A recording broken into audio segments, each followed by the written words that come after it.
Floris. Oui, Petite reco. ça pouvait. C'était un des presque coups de cœur. Je dis presque coup de cœur parce que comme je suis en cours de visionnage, du coup je sais pas encore ce que je vais en penser. Alors qu'est-ce que c'est No Man's Land? C'est une série qui est diffusée actuellement sur Arte et donc disponible sur Arte VOD.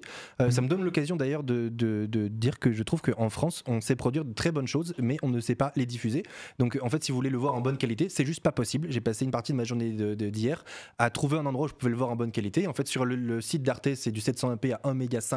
Donc sur une grande télé, c'est juste dégueulasse. Et en plus, il y a plein de scènes qui se passent sombres, etc. Donc c'est inregardable. Le son est absolument dégueulasse. Je comprends pas pourquoi. En tout cas, ça fait envie. Hein, parce que vraiment, je vous jure, j'ai envie d'arrêter l'émission d'aller le voir.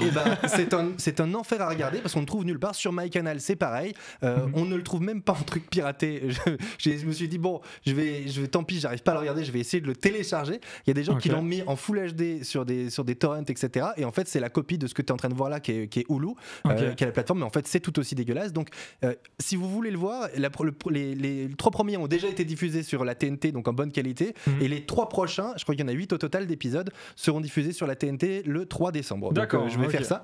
Pour faire le pitch, en gros, c'est une série mi-espionnage, mi-aventure, mi-familiale. En gros, c'est ce monsieur qui est Félix Moati, qui a perdu sa sœur qui est archéologue, a priori dans l'explosion d'un véhicule. Mais en fait, lui pense qu'elle n'est pas morte et il la voit, il a l'impression de la voir de dos en tout cas dans une émission de télé ou sur France 24 en gros. Il y a un attentat et il dit putain mais c'est ma sœur et du coup contre l'avis de tout le monde il part en Syrie pour aller à sa recherche. Sa sœur c'est Mélanie Laurent.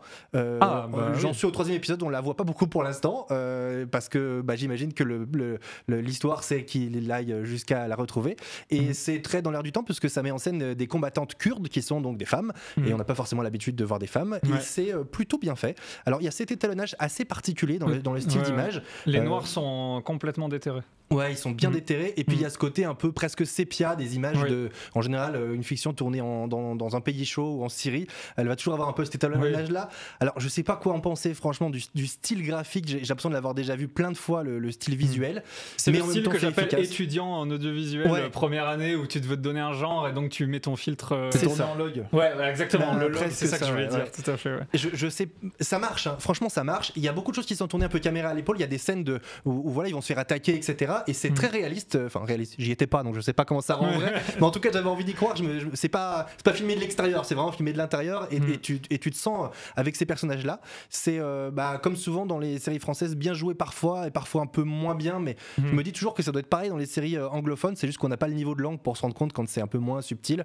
Il y a quelques trucs qui moi me perturbent, genre quand t'as un personnage hyper secondaire, genre il y a son boulot au personnage de Félix Moati c'est d'être chef de chantier, puis à un moment donné pour illustrer qu'il est chef de chantier et la scène se passe sur un chantier et il y a un gars qui arrive et qui lui dit oh là là qu'est-ce que c'est impressionnant ce travail, parlez-moi un peu du budget, et c'est ce genre de réplique c'est du BA13 et c'est tellement nul. Je me suis dit mais en fait le gars il a même pas écrit sa ligne, en fait il a improvisé ça, c'est hyper caricatural, donc il y a ça qui te sort un peu de la fiction, mais ça fonctionne et ça sur l'ensemble de l'histoire ça donne un regard un peu éclairant sur ces situations-là. On y parle donc de Daesh, puisque elle va être peut-être, on ne sait pas, aux mains de Daesh, peut-être lui, on ne sait pas trop. Il se fait kidnapper, elle aussi. Enfin, il se passe plein de trucs. Il y a un mélange un peu d'espionnage, donc je ne sais pas où ça va nous emmener, mais il y a plus ou moins un bon buzz sur cette série-là, et elle est diffusée effectivement aussi sur Hulu.